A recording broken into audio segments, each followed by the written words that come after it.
नहीं आता मैं टेक्निकलिटीज में कि अगर 1997 वाला बॉर्डर भी 1971 के इंडो पाक वॉर पे बेस्ड था और ये वाला बॉर्डर भी फिर से 1971 वॉर पे ही बेस्ड है, तो सनी पाजी कैसे दोनों जगह एक साथ पैरेलली शैडो क्लोन की तरह है। चलो नहीं आता मैं कि ओजी बॉर्डर फिल्म में उनका कैरेक्टर मेजर कुलदीप सिंह था और इस फिल्म में फतेह सिंह है, तो ये क्या है, टेक्निकली सीक्वल है या रीमेक है या क्या है। चलो नहीं आता मैं इस सब में और सिर्फ ये मूवी कैसी है उसकी बात करते हैं। जंग हथियारों से नहीं, जो रक्त से जीती जाती है। बाबा ने देखी सनी देओल, वरुण धवन, दिलजीत दोसांझ और आहान शेट्टी स्टारिंग बॉर्डर 2, तो कैसी है फिल्म बाबा बताएगा। बिना स्पॉइलर दिए कहूं तो 1971 के इंडिया और पाकिस्तान के वॉर में तीनों Indian armed forces, army, navy और एयरफोर्स के जवान कैसे लड़ते हैं, ये कहानी इसकी है। और बाबा को आया यहाँ गुस्सा नहीं आता, मुझे गुस्सा नहीं आता। वरुण धवन की हरियाणवी कम और राजस्थानी ज्यादा लग रही थी। दिलजीत के एयरफोर्स के फाइट के सीक्वेंसेस में वीएफएक्स का बहुत ज्यादा जोल है भाई, सब नकली वीडियो गेमिश सा दिखता है। आहान शेट्टी के expressions are blank, body language, dialogue delivery एकदम फीके हैं, सब एकदम एक्सट्रीमली डल एंड डेड। मैं उसे जान से मार दूंगा सर। आर्मी के जो वॉर सीन्स है, major portions of second half, Varun और सनी पाजी वाले, वो इंटरेस्टिंग तो है पर उन वॉर सीन्स का स्केल बड़ा नहीं दिखता because of not enough wide angle या लॉन्ग शॉट्स। मतलब वॉर चल रहा है तो गेम ऑफ थ्रोन्स की तरह बहुत सारे क्राउड एक फ्रेम में, ये सब नहीं दिखता और बिकॉज ऑफ बहुत सारे कट्स और क्लोज शॉट्स की वजह से फाइट्स इतने ग्रैंड नहीं लगते। फर्स्ट हाफ में वॉर प्रिपरेशंस के बीच बहुत लंबा फ्लैशबैक सीक्वेंस स्टार्ट होता है। तीनों हीरो वरुण, दिलजीत और आहान की दोस्ती के दिनों को दिखाने के लिए 10 साल पहले ट्रेनिंग डेज में वो कैसे मिले, ये सब का एक बहुत एलोंगेटेड स्ट्रेच्ड फ्लैशबैक था। और वो कितना लंबा फ्लैशबैक था, चली जा रहा है फ्लैशबैक। मेरे पूरे थिएटर में जो 7-8 लोग थे वो या तो सो रहे थे या तो अपने फोन में थे। साला मेरा पूरा ब्लैक कॉफी का बॉटल खत्म हो गया फिर भी फ्लैशबैक खत्म नहीं हो रहा था। लग ही नहीं रहा था कि बॉर्डर देखना आया हूं मैं, क्या चल रहा था फ्लैशबैक से पहले, वॉर की तैयारी सब भुला दिया था उस लंबे फ्लैशबैक ने। उसको डेफिनेटली कट शॉट रख सकते थे। उस फ्लैशबैक में चारों मेन एक्टर्स की फैमिली, बीवी बच्चों का बैक स्टोरी, वरुण, दिलजीत और आहान के बीच राइवलरी, पनिशमेंट्स, दोस्ती, 4 गाने भी है विद बहुत ज्यादा आहान शेट्टी के ब्लैंक एक्सप्रेशंस। मैं उसे जान से मार दूंगा। पूरा फर्स्ट हाफ में सोच रहा था कि कितना बड़ा फ्लैशबैक भाई, एंड सैड पार्ट इज इतना लंबा 1 घंटे का फ्लैशबैक के बावजूद वो कनेक्ट ही नहीं हुए हम विद फैमिलीज के। ओजी बॉर्डर का ओजी सॉन्ग तो चलो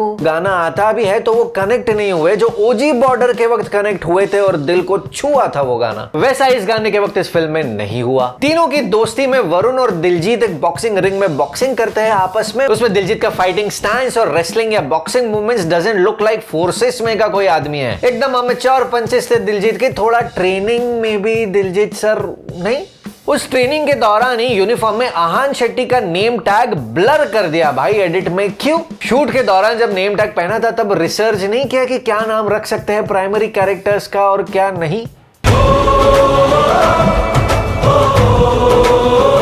अब बाबा यहाँ खुश हुआ। मेरे लिए only highlight of this film was not Sunny पाजी का चिल्लाना, कहां तक but it was Diljit Dosanjh. उनका स्क्रीन प्रेजेंस में दम है। उस लंबे फ्लैशबैक सीक्वेंस में, कॉमेडी चंक्स में दिलजीत डूइंग फ्रेंडली मस्ती और बैंटर में also he is very natural से याद आया, Mona Singh is natural yet again. She keeps proving she is a damn good actor in every film and every character she gets to perform. Legend Sonu Nigam के आवाज में फिर से एक बार संदेश से आते गाने में मजा तो आया। संदेश से आते हैं हमें तड़पाते हैं। पर अगर ट्यून और कुछ लिरिक्स सेम रखना ही था तो सारे लिरिक्स ही सेम रख देते ना। इस complete remake song for nostalgia. बाबा बोलता है अगर रिलीव करना ही चाहते हो ओजी बॉर्डर के नॉस्टैल्जिया को तो फर्स्ट 1.5 घंटा स्किप करके जाओ। इंटरवल से सिर्फ थोड़ा पहले ही रियल मूवी स्टार्ट होता है।